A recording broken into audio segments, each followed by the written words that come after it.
Good afternoon, everybody. The spirit is high.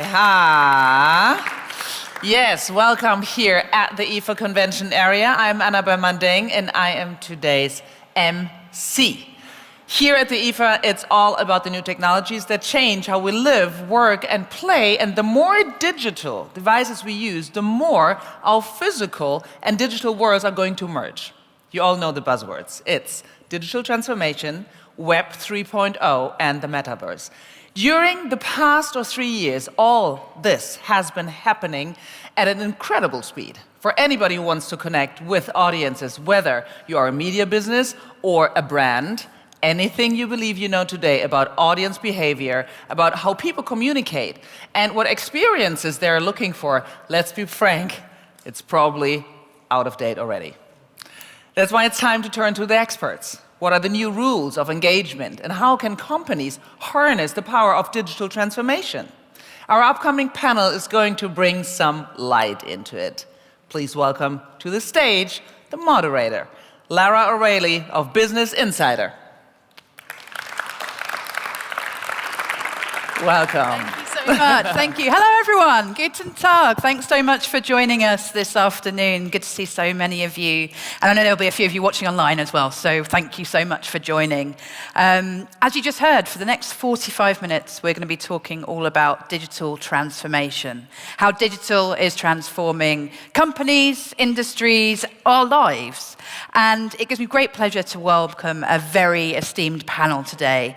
We're going to touch upon user experience, sustainability, Web 3.0, Metaverse, all the buzzwords as you heard before. So without further ado, I'd like to welcome to the stage Mike Roberts, VP and Global Head of Product and Technology Marketing at Qualcomm. Thank you. Take a seat. Also, Mark Holloway, he's Director of Mobile Experience Category Management at Samsung Europe. Welcome. And last but certainly not least, Dajuan Dumont is Head of Strategy Acceleration for EMEA at Ogilvy. Thank you. Welcome, everyone. Thank you for having me. So, digital transformation. Now, it is the year 2022. I did feel as though most things have been transformed digitally. So what are you thinking about? Let's start with you, Mike. What are you thinking about as far as digital transformation is concerned at Qualcomm? What does it mean for you? Well, I think for us, we're living in a world where everything and everyone is connected, essentially. It's this cloud economy that we've been talking about. And Qualcomm, we see ourselves as the one connecting everything to that cloud. And there is this belief that digital transformation has happened everywhere. Now it's in progress everywhere. So just a few examples. I think one that we can all relate to is the enterprise transformation of the home. As we've gone to the hybrid work environment, if you're an IT manager, you now have to think beyond the four walls of your enterprise. You have to think, how do I create a consistent employee experience from security, connectivity, quality of service, all of that beyond the four walls of the campus. I think the second area is different industries are in different phases of their transformation. And I want to use a simple one of just retail.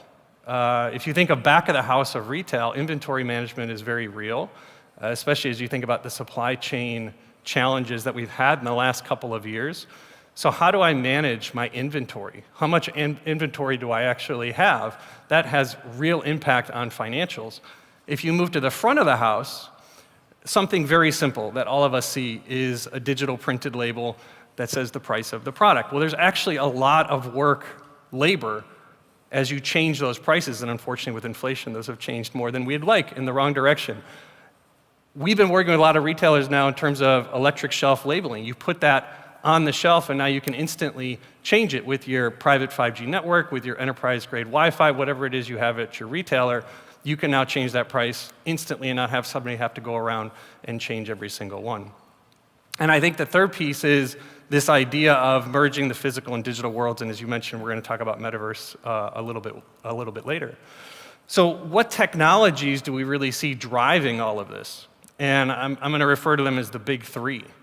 First is connectivity. You have to have the highest quality Wi-Fi and 5G, high bandwidth, low latency, the same things that you've heard over and over again, but that's going to be critical for any of these experiences. The second one is high performance, low power compute, and we're going to focus on low power as well later during our talk. And the third piece is really on-device AI. That's where we really see so much of the need today as more and more applications require more and more AI. And I guess this feeds in kind of nicely to the work that you're doing at Samsung as well. I'm sure if you get the chance, do check out what Samsung's showcasing here this week. You're doing some incredible stuff with devices. How's the UX of those devices changing? I mean, the big story for Samsung at the moment is the foldable phone. So what's the insight that leads into that?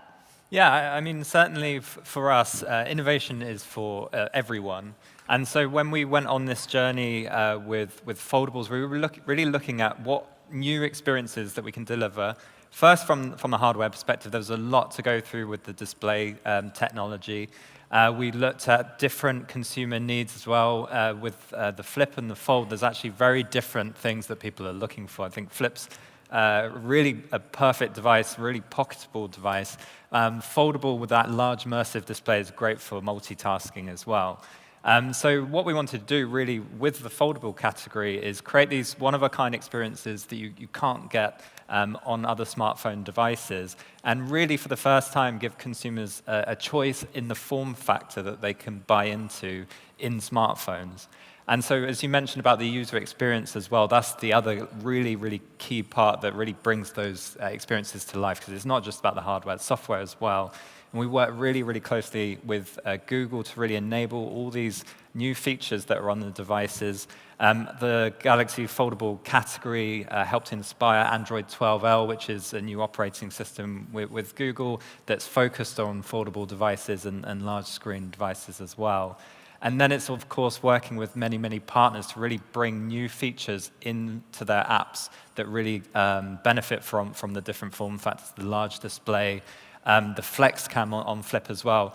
A lot of times when influencers or people who are trying to create new content, there's only so much you can do through editing. But with a form factor that you can set down, you can change the angle of it, you can create really new unique things. And what was the insight that drove into that? I mean, are people just getting bored of buying kind of shiny black rectangles that all look, somewhat derivative of each other, or is there actually something else that led Samsung to making that decision? I think, there's a big demand to do more with smartphones, and having this, that requires more space in general, depending on what they want to do, but having a more tailored experience is the key thing. So with Galaxy Fold, for example, you can have multiple windows on the device, drag and drop between different applications. Gives a lot more versatility. So it's all about giving more choice and making sure that innovation gets to more consumers as well. Sure. And Dejan, over at the end there, most people think of an advertising agency as creating the campaign, creating the ad, creating the big idea, but ad agencies have become much more consultative over time. Basically, people come to you with their problems and ask you to solve them for as little money as possible. So what is it that clients are asking you for in the realm of digital transformation at the moment? Is there a kind of common thread that they're asking for, other than just get me through this quarter, everything's terrible right now? Yeah, for sure. And one of the things that I'm sort of the odd duck off in the stage right now, because I look at digital transformation in a very different way, as Qualcomm and Samsung do, because what we're looking at is how do you create growth through digital transformation. So that's a very different point of view. When you're looking at the consistency of why brands are coming to us, is always around creating potential growth for the next 5 years. They're seeing disruptions in almost everything that they're doing, from the supply chain to the technology that they have to employ to how consumers are using their products and services. So digital transformation for them is always around the consumer usage and behaviors, new patterns that are emerging. And as we know, COVID brought a new set of patterns that we had never seen before, or if we had seen them, they were in a very small scale. Now we have them in a much larger scale. Asia was a perfect example, the test case study almost. When SARS epidemic happened a few years ago, they went from an analog society to a digital society. We're almost seeing the same thing replicated in the West now. It's now the expectations are how much of it will go back and how much will it continue to go forward. Right, who thought like QR codes would be cool again? Exactly. And then has that kind of changed during this environment that we're in at the moment, where people are worried about their finances, businesses are worried about a potential recession looming. Does that change what clients ask from you? I mean, not least because the average tenure of a CMO is, what, 22 months, something like that now, and kind of seems to be forever falling off. So, you know, these big digital transformation projects take time, take investment. So how do you convince them to stay on that path and not just do the kind of short-term kind of boost sales?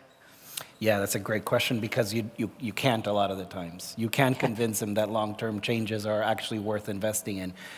I think the challenge is that the majority of people feel safe making the safe choice. No one ever got fired for hiring IBM, right? But it's that idea that when are you seeing yourself a year, 2 years from now? When do you see, where's your consumer growth coming from? And can you make investments that won't show any return on investment in the first quarter? That's the big challenge, and it takes a lot of risk. And we try to help them with that. And the way that we usually end up is that there's short-term gains, small gains in the short term, and so the roadmap actually becomes much longer because you have to compromise the agenda at short term. What would be an example of that? Typically what happens is you'll see companies that have to, B2B companies that have very little direct relationship with consumers. Their relationships are primarily with a distribution model. But they know that in order for them to be relevant to the consumer in the future, they have to create a relationship with the consumer now. That requires a fundamental shift in how you manage your CRM systems, a technology stack, gathering first-person data. That investment takes years and takes a lot of financial investments. They're not willing to do that now. They need to show some progress now. So they turn into email campaigns, or they turn into coupons, mechanisms. So things that give them short-term growth, but they don't actually solve the problem in the long term. Right. I guess another thing that requires kind of long-term investment, long-term thinking, but not a lot of visible short-term gain is sustainability. We all know how important it is, but sometimes when people need to hit a target, whatever it may be, that quarter, it can fall by the wayside. I wonder, Mike, how are you thinking about building sustainability into kind of not only everything that Qualcomm does, but also your suppliers and the other side of the supply chain too, scope 1, scope 2, scope 3 emissions. How are you thinking about that, and how are you making it part of like the mindset? Yeah. You know, I was an engineer before I got into marketing. One of my favorite movies is Apollo 13. And Gene Kranz is there, and all the engineers are trying to figure out how to get this aircraft, spacecraft home. And they're all arguing with each other, and this guy comes back and says, "Guys, you're missing it. Power is everything." And to me, that's just such a core fundamental principle of Qualcomm. Power is everything. As long as we have been a company, from a product perspective, we've always been running off of battery-run devices. I remember talking to an engineer who had come from another semiconductor company, and he said, "I've never seen a company with this much maniacal focus on power. Like every single microamp, you guys track of where it is." And so I think, you know, from the consumer side, we're seeing, you know, so many more devices that, you know, we expect longer and longer battery life on them, but obviously using less and less power. Even our vehicles, as we move to EVs, well, what is an EV? It's essentially an enormous battery-powered connected computer, right? So it matters how much power is taking for your cockpit or for your ADAS system, whatever it may be. So for us, from a product perspective, it's really inherent, essentially, in what we do. But even if you flip it over to like a large installation of a data center, well, yeah, of course, when you build a data center, you look at that upfront cost and that CapEx that you're building. But the ongoing costs, right, and your OpEx, well, that all comes from power and electricity and cooling. So we've seen the engagements that we've had with people running data centers more and more interested in the lifetime cost of ownership of that, because it actually matters in terms of the power that you're hopefully conserving versus other solutions. So I think there's from a product perspective a high focus on it. There's a manufacturing perspective on it. Now, we're the world's largest fabless semiconductor company. We actually don't make the products. We manufacture our designs out for fabs to make. But I think that's where you get into the scope 1, scope 2, scope 3. I think you start managing your supply chain better over time. I think frankly, there isn't a company on this planet who isn't having to manage downstream in terms of what their whole supply chain looks like. And then I think there's responsibilities we have as a company. And this gets back to, are we driving our operations sustainably? Qualcomm has committed to scope 1, scope 2, scope 3, net zero by 2040. I know all companies have kind of put that out there, but I think that's important for us all to think about. So 1 from a product, 2 from a manufacturing perspective, and 3 as corporate citizens. How do you balance those trade-offs so everyone wants higher processing power, they want more production, they want more quickly? How do you make that decision, kind of thing, where you put the thumb on the scale, kind of in terms of sustainability versus optimizing performance? I think it depends on the applications that you have. So, as an example, we did this 5G study for sustainability, and a lot of the solutions there are actually very simple. These don't have to be massively complicated. I know we like to talk about those, but you just think of water utility. Well, water leaks are like one of the top issues that water companies have. It's an enormous amount of money. We know water is a precious resource. If you just put a battery-powered sensor in there to detect water leakage, those batteries last for like 2 years, right? So I think you can have very simple solutions to really help preserve our natural resources. And from us, we've actually committed that for our flagship product, which goes into a lot of galaxies, that every year we're going to reduce power consumption by 10%. So by essence of the business that we're in, we have to reduce power or else your device will last 30 minutes, right? So every year, more and more is expected of performance. You have to trade that off with the necessary, and it is getting harder, right? More performance at lower power. But that's basically the mantra that our entire company is under over the last 30 years. Right, I imagine the kind of Moore's law. And then Mark, Samsung obviously produces lots of devices. Yeah. And those devices, in turn, emit a lot of power. So can you talk us through some of the things that Samsung's doing in this area to try and kind of reduce that carbon impact? Well, one of the things that Mike said was also there's a lot of devices already out there. And so what we want to do is make sure that those devices last longer so people can benefit them for longer. So we have Android OS support updates for 4 years, security updates for 5 years.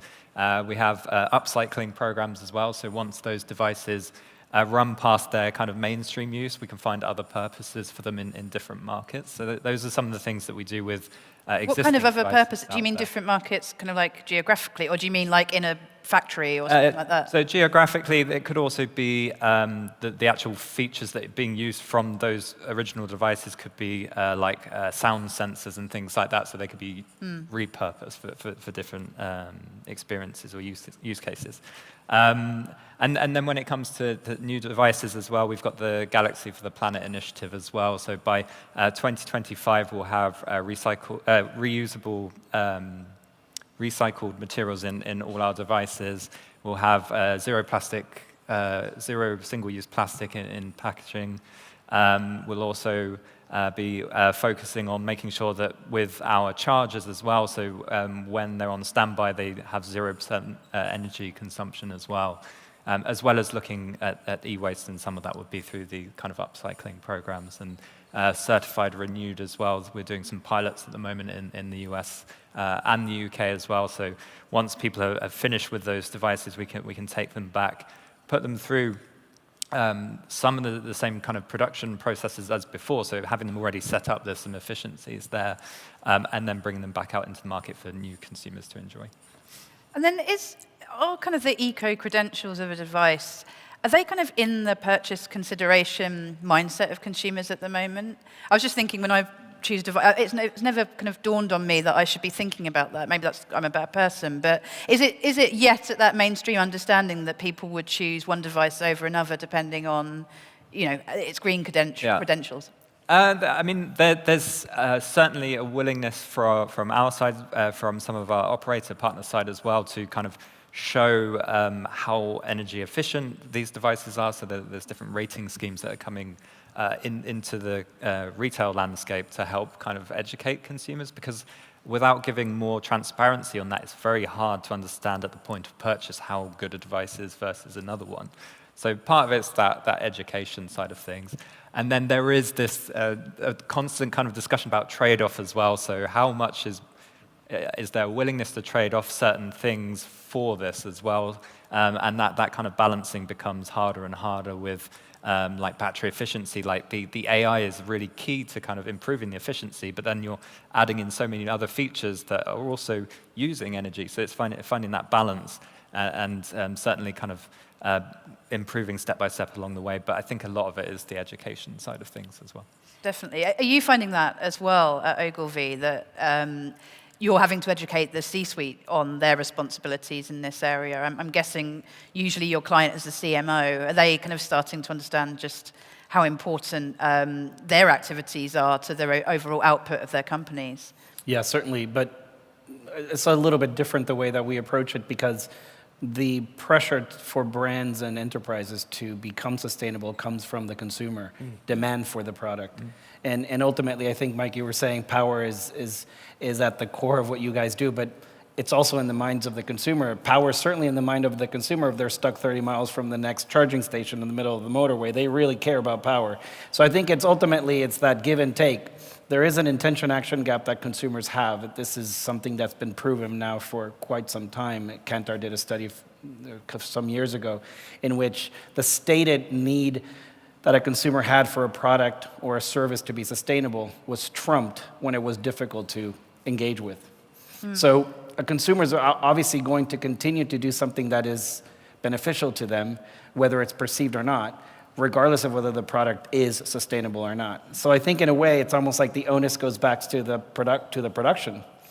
Make a product sustainable by default, and your consumer doesn't have a choice.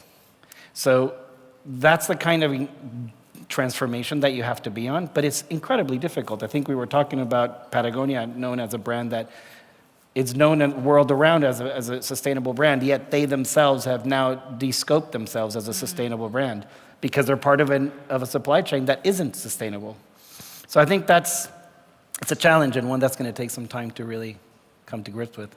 Yeah, definitely. I guess ultimately, do good. You will be found out if you don't. Yeah, so, right. Everybody should be leaning Right. towards these goals no matter what, not just because it's it can improve sales or growth or purchase consideration, that kind of thing. The greenwashing is a big problem that brands are having now, because they, I think Mercedes recently put out an ad that made them king of sustainable, and they had to take it down because they're not really king of sustainable.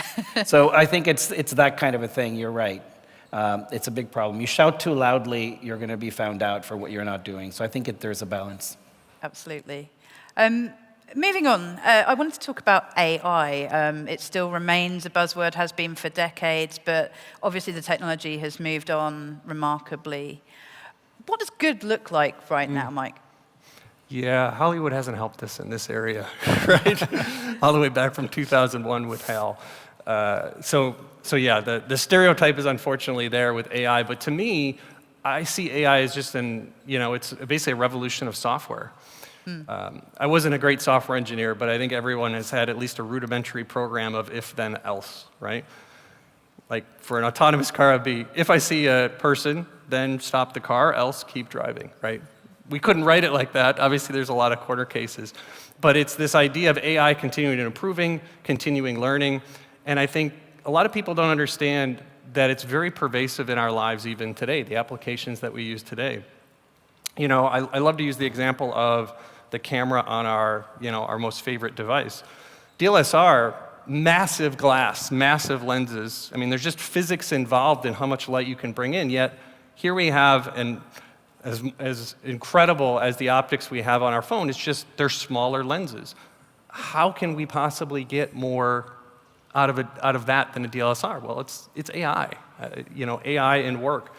We've all been on conference calls now, and we have capability now to suppress the noise in the back. You're in an airport, somebody's like eating a bag of chips next to you, like it's really hard for anyone to hear you. We're able to suppress that. How do you do that? Well, that's kind of with AI.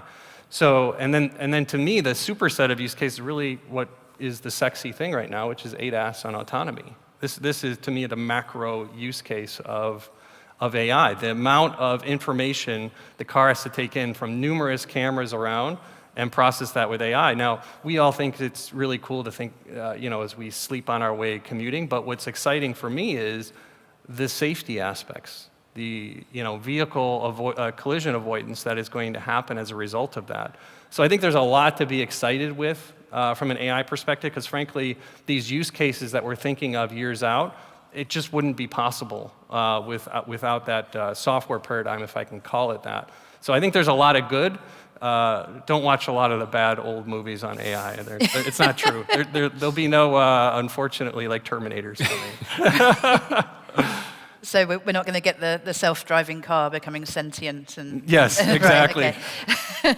And how's Samsung thinking? I mean, Samsung has Bixby. I'm imagining that you use AI in all sorts of different areas. But what's kind of big for you in AI at the moment?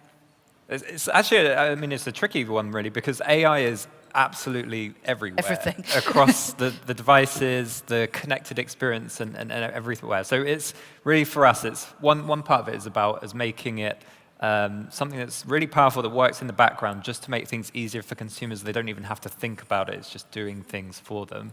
And so where we look at what are the main reasons why people are buying devices, display, camera, battery, AI plays an element in every single one of them. So our focus is quite broad. It is across all these different elements. It's about how our devices connect together, so it's more seamless. You can move data and content from one to another in your house without any trouble at all. It's just automatically kind of waiting for you to do that, really. And then when it comes to the camera as well, it's those kind of capabilities, those low light conditions. AI is a massive driver at making those things possible.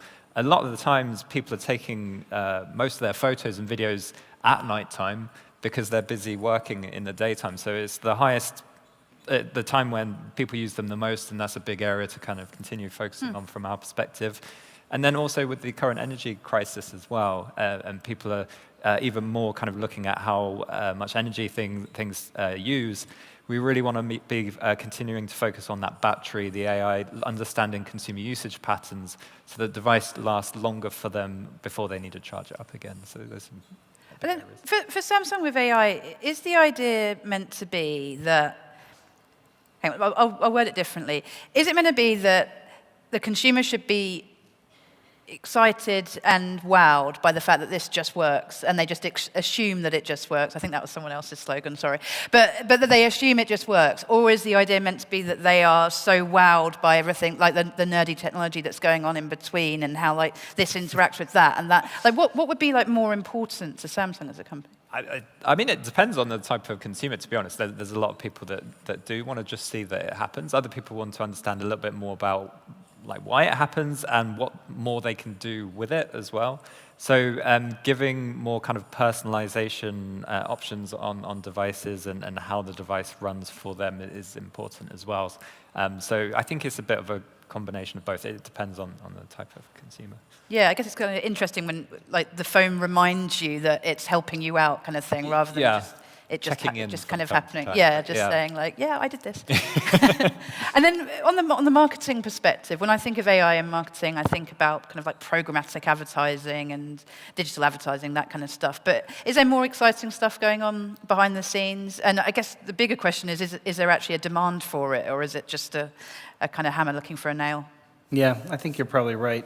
What we see is that we make a distinction between AI and machine learning. Because I think a fully autonomous learning environment or system is quite still far away. A lot of what we call AI is really just machines that have been taught to do a certain task and then can take random input and decide whether that fits within its parameters or not. So within that context, we see quite a bit of danger, because obviously human beings are the ones doing the training. And so face recognition is a good example of systems that don't recognize dark-skinned people. So we're seeing more of, the way that we help brands is we try to help them with frameworks, guidelines of what should be the consumer experience of their technology. Obviously, when they're looking at optimizing a system, machine learning is amazing. right? It can do tasks much faster than human beings can, and it can do them really, really well. But beyond optimization, when it comes into consumer-facing experiences, and when the consumer now is at the tail end of that engagement, you need to have very strong guidelines of what that experience should be. And that should align with what your brand wants to represent itself in the world. So that's typically how we look at it. And I'm guessing that requires, well, one, diverse teams, so that, the biases aren't written in, like you just said about facial recognition. But I'm guessing ethicists and, people that you perhaps didn't consider before working in these kind of areas. Absolutely, absolutely. And very rarely does a marketing company get to talk about ethics. Yeah. When we're brief with a very clear objective. I want to sell X amount of products. I want to engage X amount of people. I want to move the needle in my brand awareness to X. But in the consultancy side of the marketing and business, we do tend to have those bigger conversations. Should you be doing that? Yeah. And that's a different conversation. But typically, CMOs are no longer in charge of 3 channels, right? Their challenge is incredibly more complex. Their objective is still the same. They're managing a brand and their perception of that brand in the world. But how they do that is so complex that they're bound to have pitfalls along the way. So the question is, how do you then, again, do you have a framework? Do you have guidelines? Do you have principles that you can put in place to help you guide your choices? Are those conversations that you have at Qualcomm with your partners, Mike? I think from our perspective, there is that balance, as he was saying through all of this. I think we're in a relationship with all of our partners, and it can be different depending on the market that we're in. So really, it's trying to align our goals and what we're trying to do together. There's areas they're going to lead, there are areas that we can lead, but ultimately it's coming together from a partner perspective and doing it together. Mm-hmm. So speaking of which, actually, so I wanted to touch upon the Metaverse, which I still find difficult saying without a kind of a side eye. Right. But obviously lots of these types of considerations need to be thought about there too. But firstly, we should probably get past the kind of definition. So Mike, how do you think, about the Metaverse? Like, how do you define it at Qualcomm? Yeah, I joined Qualcomm 9.5 years ago, and even back then, we didn't, obviously the term Metaverse wasn't around, but we just called it spatial computing. Then AR kind of came about, so it's kind of evolved over time, but this is not something that's new. I mean, anyone who's been in tech knows that this has been in development for a very long time, and it's very aspirational. It is pushing technology forward, absolutely, without a doubt. So really, now we've aligned in this term Metaverse. So what is it? And simply, as I said before earlier, it's just merging physical and digital spaces. And I like to try and make that real for people with some very simple examples. And I'll use an example of this morning. I went for a run. I don't know exactly Berlin like the back of my hand, so I wanted to get to the Brandenburg Gate from where my hotel was, and so I'm kind of running. I'm looking at my phone. I'm trying to see where I'm going.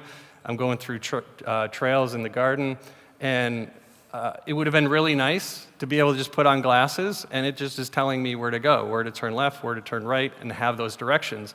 Also, if you're just walking along in a new city, or even in a city you know, being able to look and have crowdsourced data say, oh, this restaurant is, really good or really bad or whatever it may be.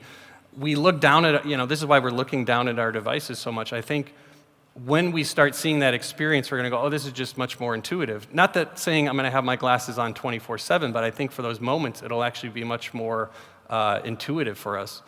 I think a second area that we've seen is the enterprise. I mean, the use cases are exploding from training, just normal retail associate training, or how do I handle a difficult conversation with a customer? It's actually, if you've put on a headset and see an irate customer coming at you, your reaction to that is different. It puts you in the situation. We've also seen like field technicians. I'll use an example of like an elevator, right? I go in, I'm able to diagnose it, I put my glasses on, and now all of a sudden I can see exactly which part I need to have and not have all these user manuals that I have to bring with me. I'm not a really handy person, but I've used those do-it-yourself videos on YouTube, if you guys have. And it's like you have your smartphone here, you have your project over here, you're kind of pausing it, like step 2, hold on, right? I got to rewind. I mean, wouldn't it be just great to put on some glasses and be able to say, yeah, here's the part, it's a little circle around it, you can see it. This is exactly what you're doing. So I think for me, those are very simple things. I think we're going to see a lot of really exciting applications. And I'll just rewind a little bit. I've been really fortunate to be in this industry for 25 years. I just kind of landed in the mobile industry. It wasn't really chosen for me, but it was like a job, and I thought I'd go in, and here I am 25 years later. And you see this convergence of technology drive these new use cases, and I love the example of first time we put GPS on a phone, first time we had 4G, which was really the first high-speed data that we had, and then we had mobile payments. Somebody said, hey, we're going to create ride-sharing services. Nobody ever thought about that. And now it's changed the way that we move around. So to me, that's what's exciting about the metaverse, of all these applications that we haven't even thought of yet. Can I softly push back? Sure. So I think, was it 2013, 2012? So I love all of those examples. I think they're great. Walking down the street, that's the restaurant I was looking for. Mm-hmm. I don't really want to practice neurosurgery in person. It would make more sense to do it in VR first, kind of thing. But I remember Google Glass, and Yes. all of those applications were mentioned then. We weren't calling it the metaverse. And I wonder whether we're all talking about the metaverse because Mark Zuckerberg did, and Mark Zuckerberg needs to find a new growth engine for his business. People like you need to sell more VR headsets, so you're going to talk more about it. You're certainly going to talk about it because your technology is powering it. And that's really why we're all talking about this kind of fuzzy concept that, as I say, I remember Google Glass, and we were all talking about that so many years ago. So why is there so much hype now? I think there's the consumer side and the enterprise side. All of us kind of see it from a consumer lens, and I'll get to that in a second. But I think from the enterprise lens, as I said, the use cases are numerous that are coming towards us, from manufacturing, warehousing, the energy market, all the industrial use cases. So that isn't so much in the sight of consumers. So now let's go to consumers. I would argue if you go 10 years ago, the things that we do today, you wouldn't have ever foreseen that. Like putting glasses on to do something in the real world probably seems pretty foreign to us today. And I do think that there are times when you have user experiences that are ahead of the technology. And I think the technology is finally catching up. The ecosystem is finally catching up. The amount of investment in this space, right? I can make the hardware, but I got to have the software, I got to have the developer ecosystem. We've leaned a lot, really forward on the developer ecosystem as well. So I think it's starting to come together. This is blue ocean, for sure, right? This is not red ocean, it's a blue ocean, and really with a blue ocean, you're saying, when is the market going to come? Will it be next year? Will it be 2 years from now? Will I have glasses just like I have my smartphone at this exact date? It's hard to tell, but what I can say is the technology is getting there where the experiences that will really be compelling to the consumer will be able to happen, not just because of the hardware, not just because of the software, because of the ecosystem and all the players that are around it.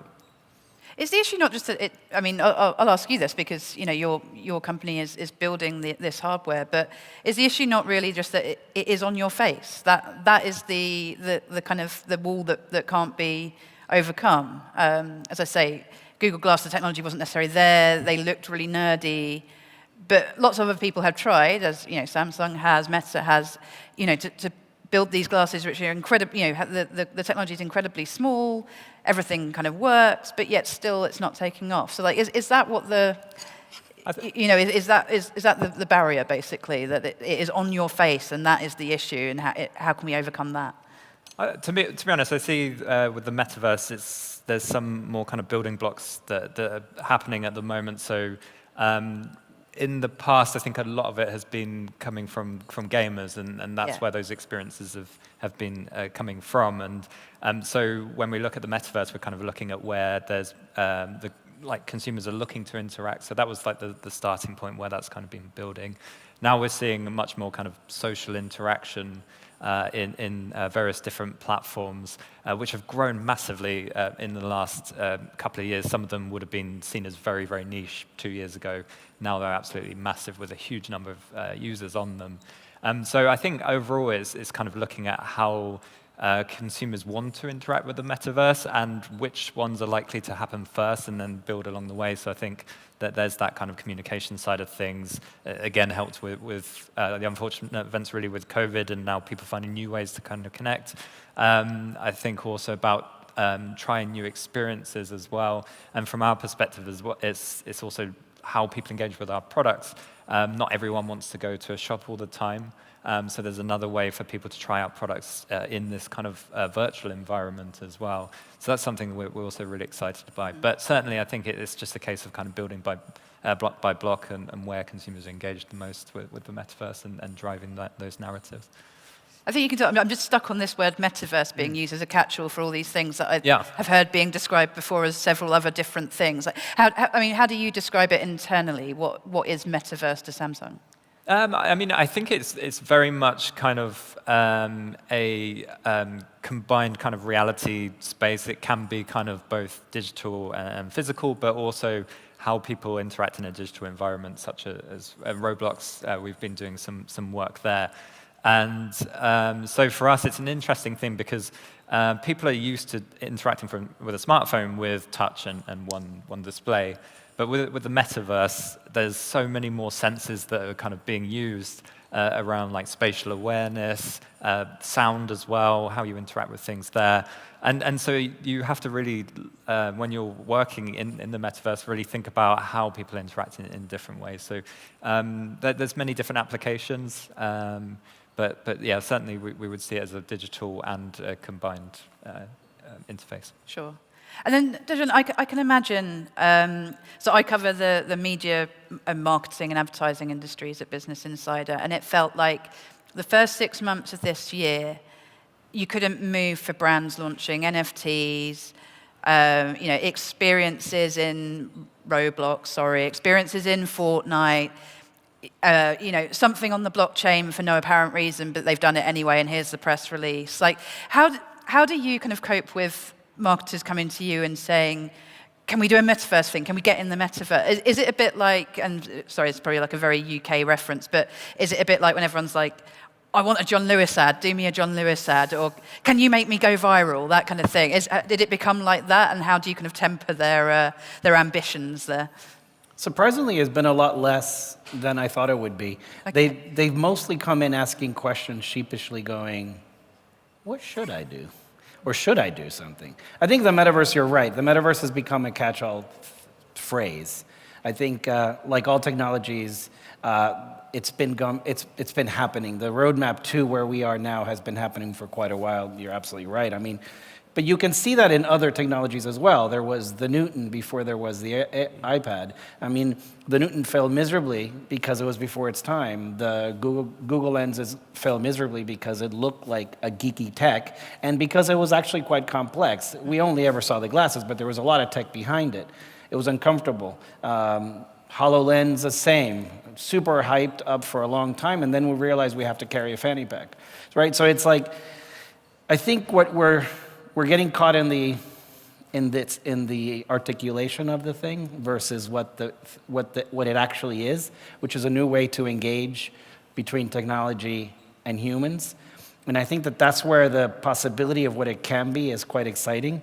I think mixed reality is probably the right second step before we get to that fully immersive environment, and mixed reality being the glasses or the phones or whatever device. I mean, we'll probably be wearing glasses as a device, the same way that we never thought that we would be walking the streets looking down into a screen, right? It'll probably become a behavior that we're open to. Mm-hmm. I mean, I'm open to it already. But it'll be something that we'll all be open to as a way to engage. I think that going back to something that we were talking about before, sustainability-wise, there will need to be some guardrails around those experiences.